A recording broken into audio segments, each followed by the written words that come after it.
මහා ජාතියකට මග කියපු අතීතයේ රාජ මහාමාත්‍යාදීන් පය ගහපු මහ පොළොවක අපි ජීවත් වෙනකොට ඒ අපේකම කොයි තරම්නම් අපිට දැනෙනවද?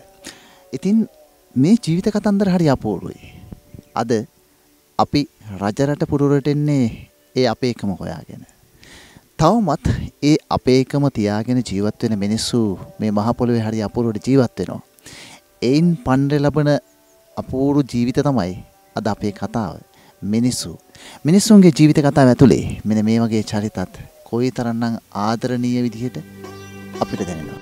කන්දේ ලන්දේ ගඟුලැල්ලේ පේනා තෙක් මානේ අනබැන්දේ වින්දේ සුව පහසේ වාසේ ගම්මානේ.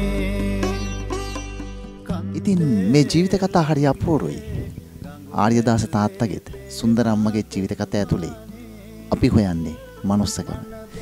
මේ වගේ ජීවිතත් එක්ක තවමත් අපේ ජීවිත හරි අපූර්වට බද්ධ වෙලා තියෙනවා. කොයිතරම් අපූර්වද මේ වගේ ආදරයක් ලබන්න.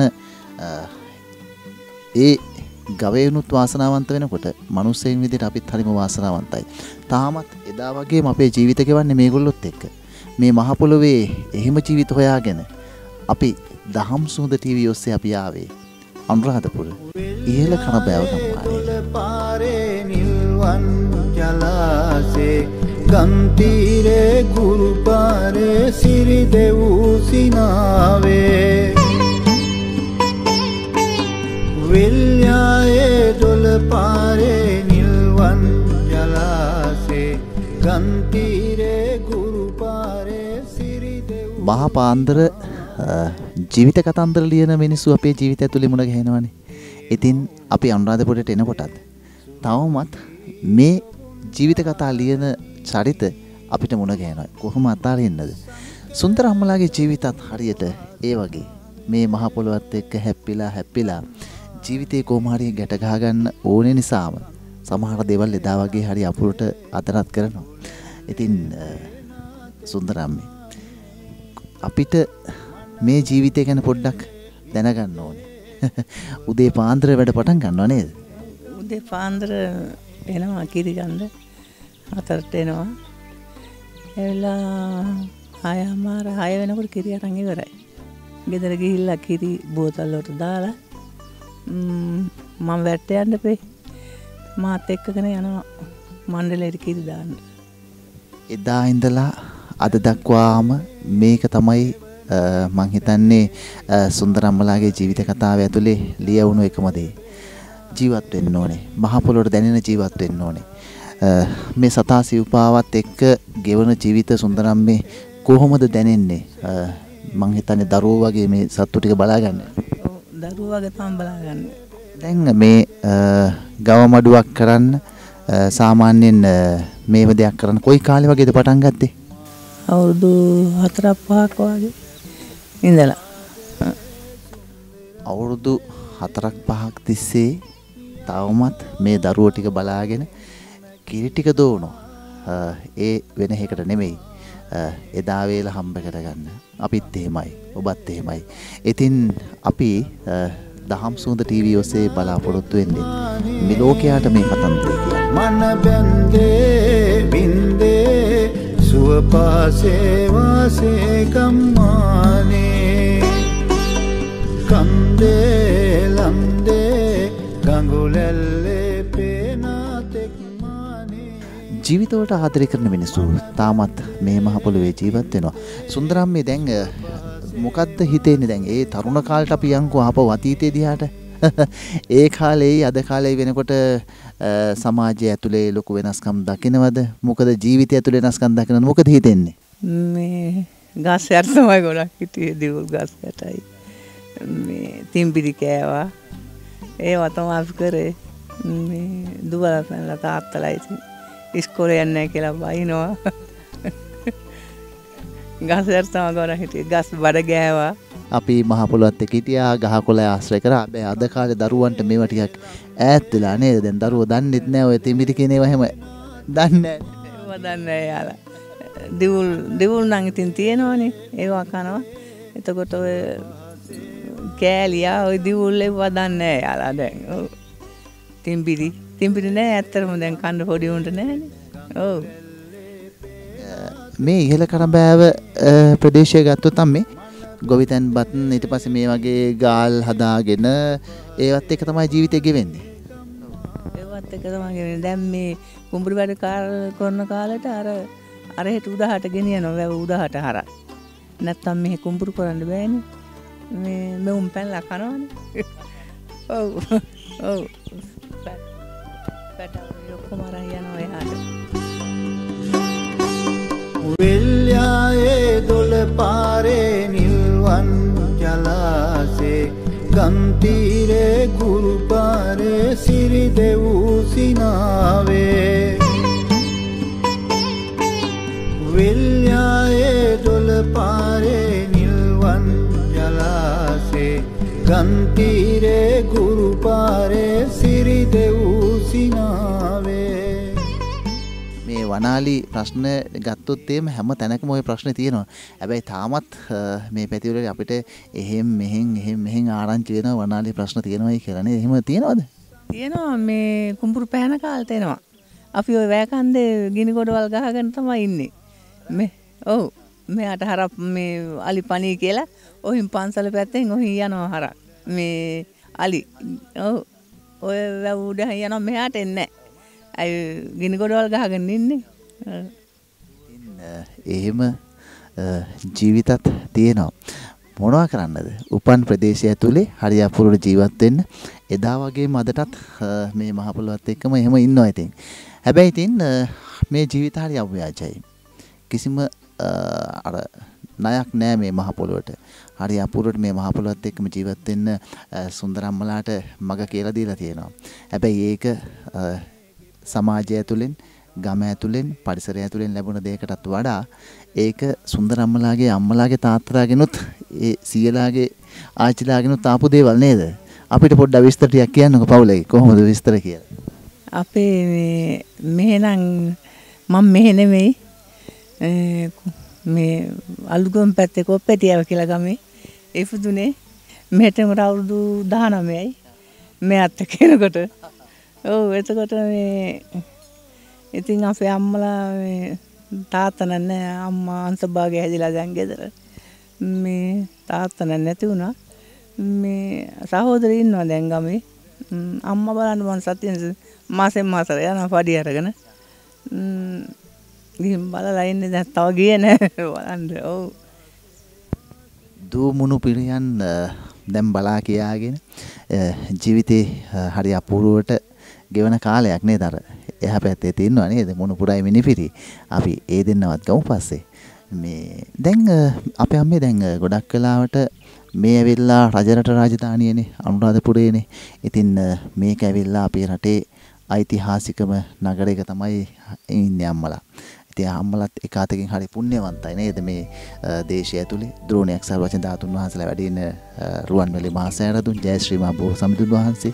ඉතින් මේ ප්‍රදේශවල ඉඳගෙන තමයි ජීවිකාව ගෙවන්නේ. හරි පුණ්‍යවන්තයි මේ පැත්තෙන්. අම්මා ඒට අමතරව ජීවිකාව ගෙනියන තවත් දේවල් කරනවා මං හිතන්නේ.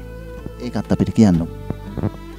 මේ වැඩ කරන ඒ අබේගිරිය දැන් අවුරුදු 30ක් වැත්ත ගිහිල්ලා අපේ පුතාලා පොඩි යනකොට අපේ චූර්දුවට අවුරුදු 6යි මම වැට් යනකොට මේ වාගේ මේ යාලා ඉස්කෝලේ දාලා යනවා වැටට පයින්ම. දැන් තමයි සයිකල් වල නේ දවස් සයිකල් නැහැ. පයින්ම යනවා. බත් එක බැඳගෙන පයින්ම යනවා වැඩට. ගිහින් අබේගිරියේ චෛත්‍ය හැදුවා. එතකොට ගොඩනැගිලි ඒවා හැදුවා. ඒවට උදව් වුණා. සිමෙන්ති ඒවා දුන්නා. කැනින් කරා. ඒවා තමයි අබේගිරියේ කරේ. දැනුත් ඉතින් ඔය අතුපතු ගන්නවා සුද්ධ කරනවා. අවුරුදු දැන් මේ මට අවුරුදු 56යි. තව අවුරුදු 3යි තියෙන්නේ පෙන්ෂන් යන්න. ඔව්. ඇටෙන් යනවා දැන් 55 කරනවා කියලා ආරංචියක් තියෙනවා. ඒත් ඉතින් කමක් නැහැ. ඉතින් අපි අවුරුදු ගණන් වැඩ කරානේ. ඔව්. දාගැබ් මහා වැහු බැන්ද එහෙම මිනිස්සු අපිට හරි රත්තරන්.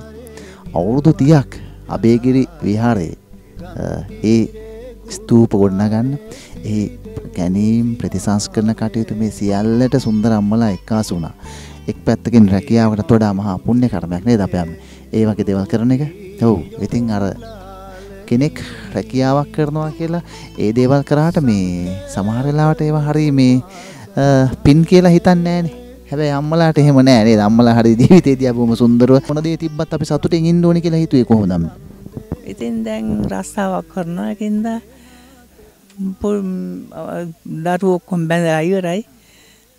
පුතා විතරයි ගෙදර ඉන්නේ. අපි දෙන්නත් ඉතින් ඔය ජීවත් වෙලා ඉන්න ඔයාලත් එක්ක.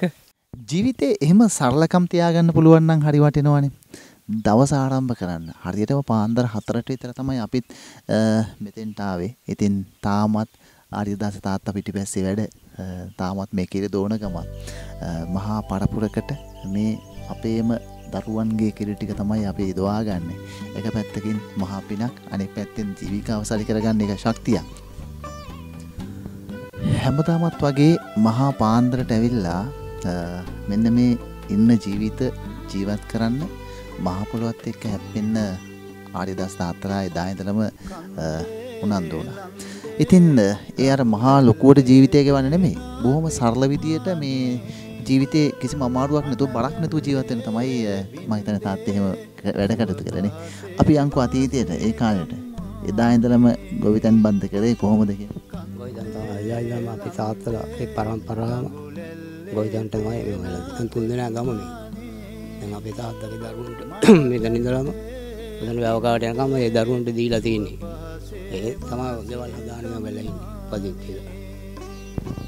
ඉහළ කරඹෑව වැව් ඉස්මත් ඉඳගෙන තමයි අපි මේ කතා බහ කරන්නේ. හැබැයි ඉතින් දැන් නම් වැව පොඩ්ඩක් වතුර පොඩක්වත් නැති තත්ත්වෙට තියෙන්නේ නේ.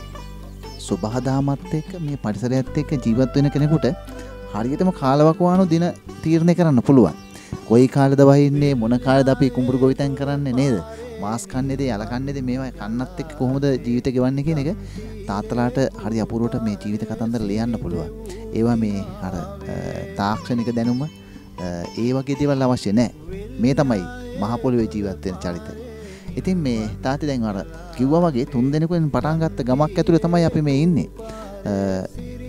ඒ කාලෙත් මේ විදිහටමද මේ කැලෑ මේ විදිහට මහා විශාල කැලෑ තිබුණා.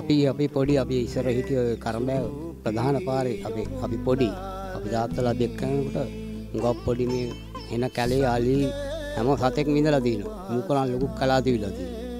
එයින් පස්සේ තමයි දැන් මෙහෙ ඇවිල්ලා පොඩි ගෙවල් හදාන්නේ හිටියේ අපි තාත්තලා.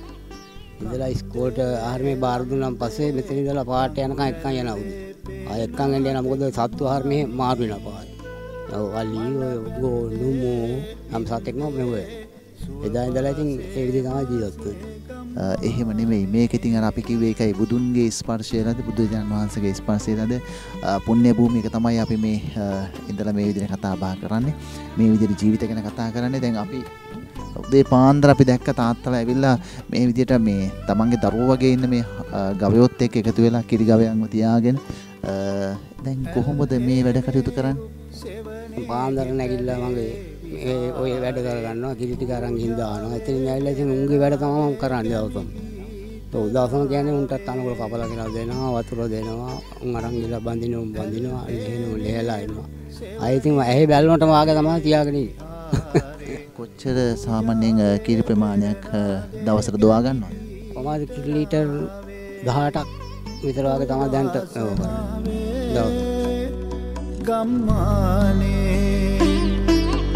කන්දේ ලන්දේ ගඟුලැල්ලේ පේනා තෙක්මානේ මන බැන්දේ වින්දේ සුව පහසේ වාසේ ගම්මානේ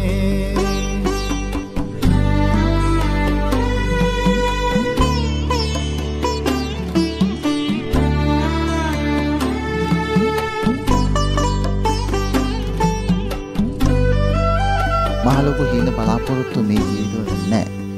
හරි බොහොම සරලව බරක් නැතුව කාටත් බරක් නැතුව ජීවත් වෙන තමයි ආර්යදාස තාත්තලා එදා ඉඳලම අද වෙනකන් උත්සාහ කරන්නේ. ඉතින් මේ තමයි අර අපේ තියෙන ගමේ තියෙන අව්‍යාජකම. ඒවා ඇතුලේ තියෙන්නේ හරි සුන්දර මනුස්සකම්. මේ ගම ඇතුලේ වුණත් මොනවා හරි දෙයක් වුණත් තාත්තේ මිනිස්සු එකතු වෙනවානේ. එදා ඉස්සර එහෙම තිබ්බ බැඳීම තාම එහෙම තියෙනවා. අතීතයේ අපි බලාපොරොත්තු නැති එහෙම බැඳීමක් හැබැයි අද වෙනකොට තාත්තේ ඉතින් ඒවා ටිකක් සමාජය ටිකක් වෙනස් වෙලානේ. මොකද හිතෙන්නේ මේ වෙනස් වීම ගැන? ඉතින් දැන් ඉන්න දරුවන්ගේ ආරමේ මොකද තමයි හුඟක් බලපාන්නේ. කියන දේ අහන්න නැති කට්ටියක් ඉන්නවා. අර පරණ විදිහටම වෙන කට්ටියක් ඉන්නවා. ඉතින් ඒක එන්න ඉතින් වෙනස් වෙනවා කොහොමද? දැන් තාත්තලාට හිතෙනවා දැන් මේ අපි ඉන්නේ ඉහළ කනබෑව කියන්නේ මෙයා රජරට රාජධානියනේ අනුරාධපුර දිස්ත්‍රික්කයේ තියෙන බොහොම සුන්දර ගම්පියසක අපි මේ ඉන්නේ. ඉතින් ආගමානුකූල ජීවිතයක් අපිට හරි වැදගත්නේ. තාත්තලාට මොකද හිතෙන්නේ?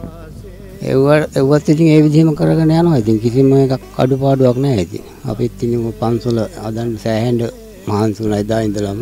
ගතේ ශක්තියයි හිතේ ශක්තියයි එක්ක මහා පින්කම් පුරන්න පුළුවන් මිනිස්සුන්ට කියන එක අපි හරි අපුලට පැහැදිලි කරනවා. ලෝකේ කොයිතරම් තාක්ෂණය දියුණු වුණත් තාමත් අපි මේ සබහාදහම තමයි අපිව පාලනය කරන්නේ තාත්තේ.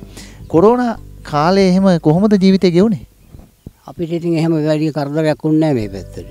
අපි කොහොමද ඉතින් උංගොල් ජම්බාතරනේ ඒක කටයුතු කරනවා. ඉතින් කිසිම මේකක් වුණේ නැහැ. මෙහාට හුඟක් අඩු. කොහොමද දැන් මොන ලෙඩක් කරදරයක් ආවොත් ඔය ජයසිංහ මහඳුරන්ගේ මෙවෙන් කිසිම මේ පැත්තට අඩුයි කොච්චර උනත්. දැන් ගම් වතුරක් ආවා, සුළුසුලඟක් ආවා හැම එකම මේ හරිය බේරිලා යනවා කොහොමද? බුදුන්ගේ පාදිස්පර්ශය ලැබපු පුණ්‍ය භූමියක වාසනාවන්ත මිනිස්සු තාමත් අපි මේ කතා කරන්නේ ඒ ආනුභාවය අපේ හිතේ තියාගෙන. ඉතින් අපි ඔබට කියන්නේ මේ ජීවිත කතන්දර හරි අපූර්වයි. ඔවුන්ගේ ජීවිතය ඇතුළේ ලියවෙන බොහෝ දේවල් අපේ ජීවිතේට ශක්තියක් කරගන්න, පන්නරයක් කරගන්න පුළුවන්. ඒ නිසායි මේ කතන්දර ඔබ ඉදිරියේ ලියා දමන්නේ. අපේ තාත්තලා ඉන්න කාලේ අපිට දැන් සාමාන්‍ය මොකක් හරි ලෙඩක් කරදරයක් වුණා කිව්වම යන්නේ නැහැ. ඉස්පිතාලෙකට යන්නේ බොහොම කලාතුරකින්. ගෙදර ඉඳලා පණ්ඩුවක් වෙනස් කරනවා ජයසිංහ මහ බෝධියට. ආන් ඒ වගේ පිහිට ආරස්සාව තිබුණා හොඳට.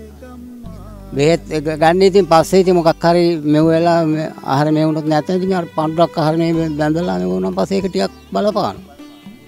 අපිට එහෙම තමයි අපේ බලන්නක හරි අපූර්වයිනේ නේද? බෙහෙතක් හේතක් ගන්න ඉස්පිරිතාලයකට ගියේ කලාතුරකින් ගියේ. මේකට තමයි ඉස්පිරිතාලයකට යන්නේ. නැත්නම් යන්නේ නැහැ. ඉතින් ගෙවල් වලින් තමයි ඔක්කොම කරන්නේ. අපි බෙහෙත් තියනවා. ඉතින් ඒව අපේ අම්මලා හොයාගෙන අපිට ඉතින් දැන් අපේ අම්මලා තමයි එතකොට අපිට වෙද මහත්තුරුනෙත් අපේ අම්මලා නේද? හැමදේම දැනගෙන හිටියානේ. මේ හැමදේම ලෙඩක් දුකක් වෙනකොට ගහ කොළක් පවා මේ මොකද්ද කියන එක ඕනම පැලෑටියක් පිළිබඳ ඕන දෙයක් පිළිබඳව අපේ අම්මලා තාත්තලා දැනගෙන හිටියා.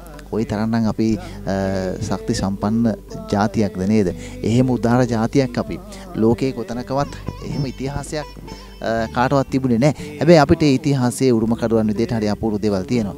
තාත්තේ අපි කතා කරමු අවසාන වශයෙන් ජීවිතයේ පිළිබඳ ආපහු හැරලා බලද්දී මොකද හිතෙන්නේ? සාමාන්‍ය වෙනස් වෙලා තියෙනවා ඉස්සරට වැඩි. ඉස්සර අපිට ඉතින් එච්චර කරදරයක් නැහැ. දැන්වත් ඉතින් මේකත් නැහැ. ඉතින් අපි ගොල්චම්බත් කරගෙන ඒ වගේ ආදායම් ලබාගෙන ඒවෙන් තමයි හුඟක් ජීවත් වෙන්නේ. කිසිම කරදරයක් නැහැ. කන්දේ ලන්දේ ගඟුලැල්ලේ පේනා තෙක් මානේ අන බැන්දේ වින්දේ සුව පහසේ වාසේ ගම්මානේ කන්දේ ලන්දේ ගඟුලැල්ලේ පේනා තෙක් මානේ මන බැන්දේ වින්දේ සුව පහසේ වාසේ ගම්මානේ